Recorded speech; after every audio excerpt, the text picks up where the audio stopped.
ओम शांति।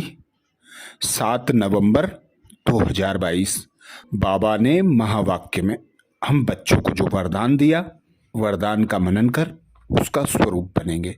बाबा वरदान में बोले, सच्चे वैष्णव बन, पवित्रता की श्रेष्ठ स्थिति का अनुभव करने वाले, संपूर्ण पवित्र भव। आज पवित्रता का सागर पिता परमात्मा हम निराकार आत्माओं को संपूर्ण पवित्र भव का वरदान देते। वरदान में बाबा कहते, सच्चे वैष्णव बन, पवित्रता की श्रेष्ठ स्थिति का अनुभव करने वाले, संपूर्ण पवित्र भव। डिटेल में बाबा समझाते, संपूर्ण पवित्रता की परिभाषा बहुत श्रेष्ठ और सहज है। संपूर्ण पवित्रता का अर्थ है स्वप्न मात्र भी अपवित्रता मन और बुद्धि को टच नहीं करे। इसी को कहा जाता है सच्चे वैष्णव। अर्थात बाबा हम बच्चों को आज सच्चे वैष्णव अर्थात संपूर्ण पवित्रता को धारण करने की श्रीमत देते। बाबा युक्ति बताते कि ऐसे संपूर्ण पवित्र बनो कि स्वप्न मात्र भी अपवित्रता मन और बुद्धि को टच ना करे। जब हम सुबह अमृत बेला करते हैं तो बाबा कहते हैं 3 बिंदी का तिलक लगाओ, खुद को आत्मा अनुभव करो, पिता परमात्मा की याद में रहो और ड्रामा में जो होता है उसे कल्याणकारी समझकर अचल अडोल रहकर पुरुषार्थ करो। तो जब हम खुद को आत्मा अनुभव करते हैं तो आत्मा अर्थात संपूर्ण पवित्र परम पवित्र आत्मा जो 84 जन्म लेती है, बाबा उन बच्चों को संपूर्ण वैष्णव संपूर्ण पवित्र बनाते।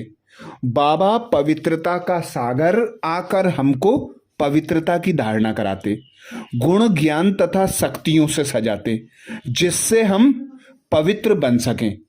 पवित्रता ही पूज्य बनने का आधार है, पवित्रता ही सुख शांति का आधार है, पवित्रता ही सतयुग स्थापना का आधार है, पवित्रता ही पावन बनने का आधार है। इसीलिए बाबा कहते संपूर्ण पवित्र बनो, ऐसे पवित्र बनो कि संकल्प और स्वप्न भी अपवित्रता टच ना करे। तो ऐसा बाबा हमें युक्ति बताते, निरंतर योगी बनो कि माया तुम बच्चों को टच ना करे। कर्म भल करो, कर्मेंद्रियों का आधार लो, फिर उपराम हो जाओ। तो जितना हम इस 5 तत्वों के देह से उपराम होंगे, खुद को आत्मा अनुभव करेंगे, उतना 5 विकार रूपी रावण से मुक्त रह सकेंगे। नीचे की कोई भी सुख सुविधा के साधन, देह तथा देह के संबंध कुछ भी टच ना करे। इसके लिए बाबा हमें सदा उपराम रहने की युक्ति देते, क्योंकि जब देह भान में आते हो तो ही अपवित्रता आती है। इसीलिए बाबा कहते, ब्रह्मचारी ही पवित्रता नहीं है, ब्रह्मचारी बनो। संकल्प, बोल, कर्म, दृष्टि, वृत्ति सब में पवित्र बनो। हर आत्मा अनुभव करो, हर एक को आत्मा अनुभव करो, खुद को आत्मा अनुभव करो, तो अपवित्रता का अंश भी टच नहीं कर सकता। आगे बाबा कहते, चाहे अभी नंबरवार पुरुषार्थ हो, लेकिन पुरुषार्थ का लक्ष्य संपूर्ण पवित्रता है और यह सहज भी है, क्योंकि असंभव से संभव करने वाले सर्वशक्तिमान बाप का साथ है। तो पवित्रता के सागर पिता परमात्मा की याद में रहना, उसे साथी सहयोगी बनाकर रखना, तो अपवित्रता का अंश भी हमें टच नहीं करता।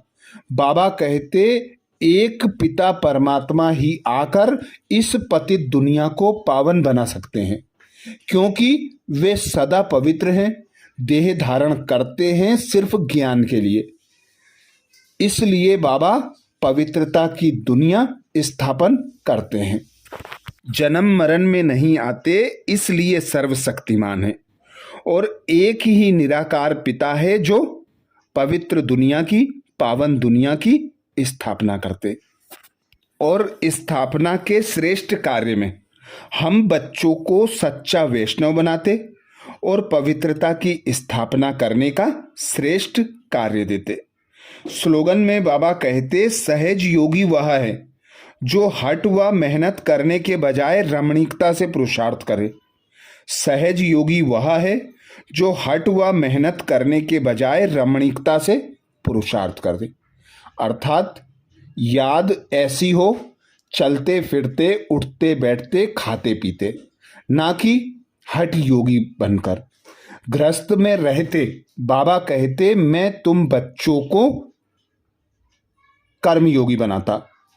कर्म योगी अर्थात सहज योग में रहना। कर्म करते करते मन और बुद्धि एक बाप पर एकाग्र हो। तो बाबा कहते, रमणीकता से पुरुषार्थ करने वाले बच्चे ही सहज योगी हैं। मेहनत और हट से उपराम रहकर बाबा की याद में रहना, यही बाबा कहते सहज योगी बच्चों के लक्षण हैं। आज बाबा ने मुख्य सार में हम बच्चों का अटेंशन खिंचवाया। बाबा बोले, मनुष्य जो बाप को भूल दुबन अर्थात दलदल में फंसे हुए हैं, उन्हें निकालने की मेहनत करो। विचार सागर मंथन कर सबको बाप का सत्य परिचय दो। मीठे बच्चे, मनुष्य जो बाप को भूल दुबन अर्थात दलदल में फंसे हुए हैं, उन्हें निकालने की मेहनत करो। विचार सागर मंथन कर सबको बाप का सत्य परिचय दो। प्रश्न किया बाबा ने, गीता को किस धर्म का शास्त्र कहेंगे? इसमें रहस्य युक्त समझने की बात कौन सी है? गीता को किस धर्म का शास्त्र कहेंगे? इसमें रहस्य युक्त समझने की बात कौन सी है?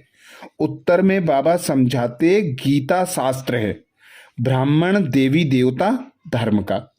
ब्राह्मण देवी देवता नमः कहा जाता है। इसे सिर्फ देवता धर्म का शास्त्र नहीं कहेंगे, क्योंकि देवताओं में तो यह ज्ञान है ही नहीं। ब्राह्मण यह गीता का ज्ञान सुनकर देवता बनते हैं, इसलिए ब्राह्मण देवी देवता दोनों का ही यह शास्त्र है। यह कोई हिंदू धर्म का शास्त्र नहीं कहा जाता।